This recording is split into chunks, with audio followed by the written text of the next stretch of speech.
Welcome back to my channel, Kate in the Place. The place in question currently is Asia. Having spent over 5 months exploring Southeast Asia, I decided it was time to check out a new region, East Asia. My first stop was Taipei, Taiwan. Taipei is famous for many things, but what I was most excited about was the food. I love trying new foods and places. My only issue, I'm on a tight backpacker budget. Let's see what food I can get for less than €10 a day.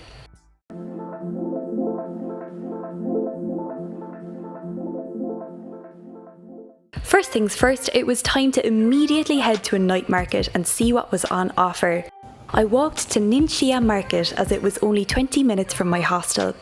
This is a bit of a touristy market, but there were still plenty of locals getting their dinner too.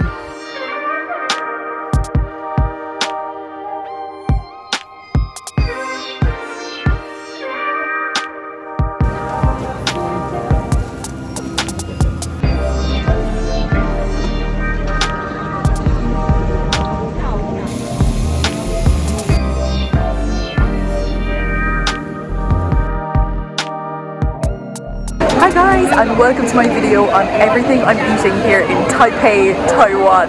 We're starting off strong, people. Well, technically I got my lunch from 7-Eleven today. I got sushi from 7-Eleven in the airport because I was starving, and it was gorgeous. It was incredible. It was like a tuna roll and pork floss, which is very popular here. But my first proper real dish is from a night market. This is Ningxia Night Market. I'm probably butchering that. I don't speak any Mandarin at all, but it's a very popular night market. Even with tourists, I haven't seen too many tourists around the place yet, but here in this night market is where I'm spotting the most of them. And I'm starting off with a quintessential East Asian meal here of dumplings. These are steamed pork dumplings. I've already tucked in. I've eaten so many of them. I was starving, but I just want to show you what they look like. It's only $90 for this goodness. The sauce.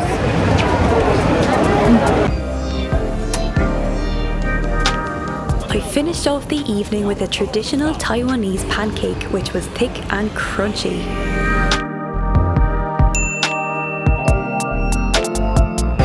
Being on a budget means that most of the time I would be eating out of markets or convenience stores like 7-Eleven or Family Mart.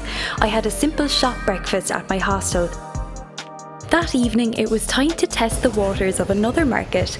This time it was Huai Shai Street Market, a touristy but reasonable market in the city centre. Well everybody, back at the night market tonight. This is Huaxi Night Market, which is really cute. It's a covered market, and I went for the most popular stall, starting with something small. This is shredded pork on rice. Simple, plain, but there was a long line, so I said I have to try it, see what the fuss is about. Let's open it up. My camera is acting up at the moment, only at night, only in the dark. It's flickering, so I'm on the phone checking this out. Oh, the chopsticks were a mistake. 5 months in Asia and I still struggle with chopsticks unless it's sticky rice. Okay, the rice is good, normal, and the pork, oh, it's very tasty. There's some kind of sauce in here as well. I'm not quite sure what that is.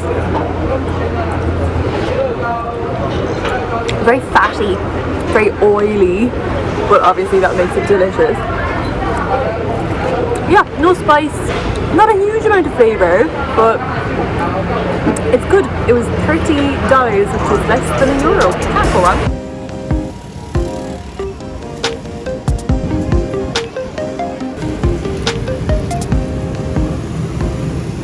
Next up tonight, I'm trying something that had no English on it. According to Google Translate, it's sailfish black wheel, which is not a thing, so I'm not quite sure what they mean by that. I'm going to go over here, it's very busy, but this is it. There was a long queue and it's fried, so you can't go wrong. Let's try it. Also, it's drizzled in chili sauce and wasabi. Here we go. Oh. Oh, the wasabi is so strong. All I can taste is wasabi and something fried, but think it's fish. It's very subtle. Literally just wasabi. Oh.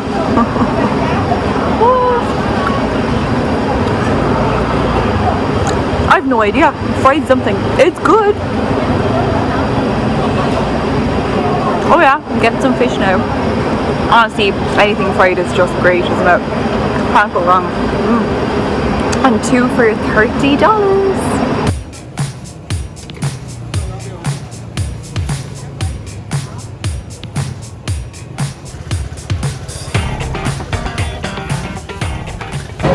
I couldn't resist, guys. I had to get more dumplings. Like, a lot of the stuff didn't look particularly appetizing for me, but I got fried dumplings this time. Pork dumplings. Sorry to be boring, but it's basically the same thing. But that's what I want to eat.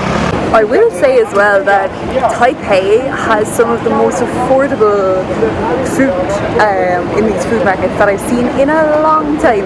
Maybe since Chiang Mai in Thailand, and that's because it's not catering for tourists. It's not here for tourists. Like, I mean, there are so tourists, but it's mostly just regular people getting their dinner, and yeah, very, very affordable. So this is the most expensive I've gotten so far. It's $60, which is still under €2. So you can, I mean, I know they're small portions, but you can eat quite a lot of food pretty affordably here.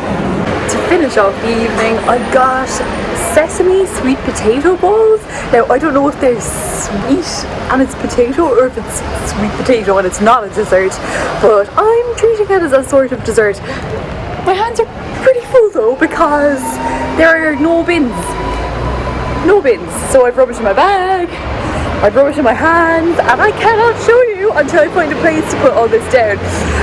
So yeah, very, very reasonable food there altogether. Very much not bothered for the tourists. Like, most signs didn't have any English on them whatsoever, which I love. It was just people having their dinner.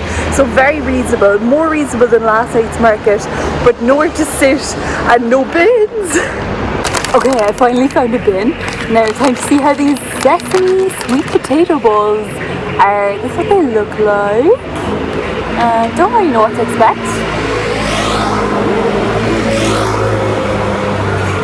Fried goodness, honey. Toasted sesame seeds. So good. That's the first thing you can taste. I don't really taste any potato.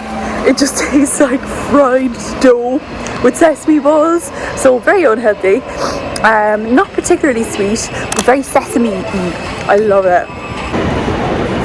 Washing it all down with an ice cream tea for $30.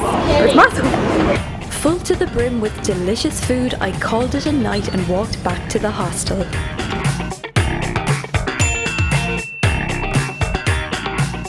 The next morning it was time for another budget breakfast. This time it was malted cereal and very sugary milk, ate with a fork of all utensils. Spoons didn't seem to exist in my hostel. Also, coffee is essential every morning. This evening I'm at Diamond Market, in the main place that I visited last night as well, and I just saw a massive queue for something called Aichung flour rice noodles. No choice, just the size, small, medium, large, so I got a small, and I have no idea what to expect. I don't know what kind of meat is in here, to be honest. I'm willing to give it a go. I'm glad I only got a small. I do not like that. I don't know what it reminds me of, but it tastes very odd to me, very strange. Let me try another little bit. At least there's coriander on the top. But yeah, that sauce is weird to me. Very meaty, fatty.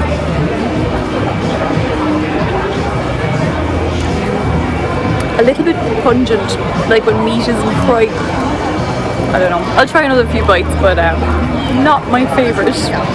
Okay, next up, to make up for that disappointing meal that I did manage to get through most of the noodles, I just held my nose, didn't breathe in through my nose at all, is xiao long bao, which is very traditional Taiwanese. I know, dumplings again, but these are very special ones, and they have pork in them, and yeah, they look pretty fancy. They're from a good place here, so let's check it out.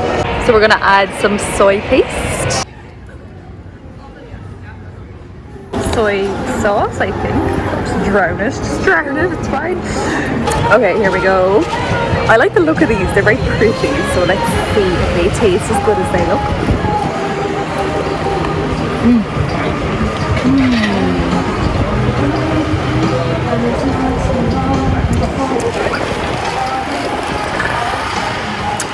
Obviously delicious, soft, tasty, rich. Oh yeah, this is amazing. I'm laughing, these are so juicy that the juice went all over my knees and into a cut that when I was hiking earlier I cut myself. Just a little scrape, but the juice these from the bow went straight into the cut. Of course, proves the juiciness. To finish off the evening, I had to get some 7-Eleven sweet treats. The 7-Elevens in Taiwan are ridiculous. They have all sorts of meals, hot and cold, places to sit and eat, and some are even Hello Kitty themed. So I got myself a donut of sorts with red bean paste, a dessert staple in Asia, and a very interesting matcha pudding.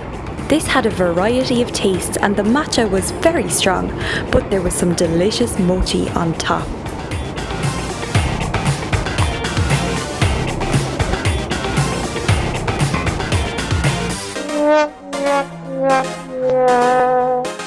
The next morning, it was already time for me to bid my farewell to beautiful Taipei. I grabbed a matcha pastry in the Family Mart at the station. It was delicious and the perfect end to my time here. To see the cultural activities I got up to in Taipei, check out my latest Caught and Awed video. See you in the next place.